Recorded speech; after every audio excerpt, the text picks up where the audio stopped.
Let's talk about the Lakers. They can't seem to find enough consistency to make any big moves up the rankings. They're consistently inconsistent, as it turns out, and they sit at the 500 mark. Colin, how do they solve the Russell Westbrook problem? I mean, he was getting clowned in Sacramento last night, and it's becoming glaringly obvious that they will not win with him.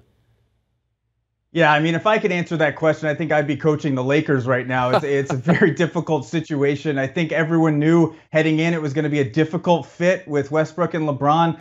They've actually been okay when they've been on the court together. The problem is when in those Westbrook-only minutes, when he's on the floor running the second unit, the Lakers have been awful. They haven't been able to put the ball in the basket. So, I mean, there's a couple signs for hope. One is that traditionally, Russell Westbrook has played better in the second halves of seasons, particularly recently, the Houston Rockets and the Washington Wizards. So there's some hope that maybe he can start to figure himself out over the course of the season. And then, of course, there's the hope that Anthony Davis will come back and be that bubble Anthony Davis, that close to MVP level Anthony Davis that they need him to be, given the fact that they traded almost all their depth for Russell Westbrook. So the outlook is bleak, but if you're a Lakers optimist, you can say, hey, look, Westbrook traditionally has gotten better in second halves. Anthony Davis is coming back, and LeBron is playing at just an unbelievable level. So there is hope for the future, but right now, Russell Westbrook is simply not playing well.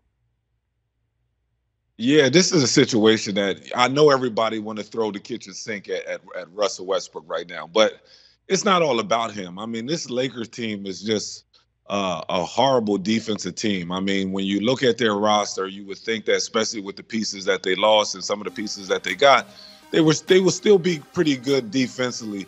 But they've been horrible, especially from my standpoint, and that especially from a shooting standpoint. And that's something that we all expect coming into the season, that they wasn't a strong perimeter shooting team. When you got likes of Russell Westbrook and LeBron James, guys that want to play downhill, and teams are going to do everything possible to try to shrink the floor to keep them guys out of the paint.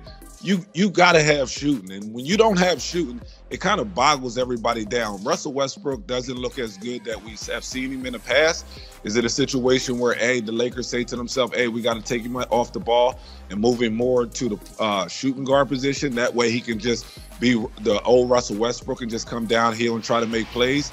But I just think that with the Lakers, they got to get better defensively. They got to get more shooting, and they got to get younger. I mean, it shows in just the injury bug that's been happening with them all season long. But I just don't think this is a situation where you just blame Russell Westbrook. They got too many other great players on this team. They got to lock in better on both ends of the floor to get out of this little rut that they're in.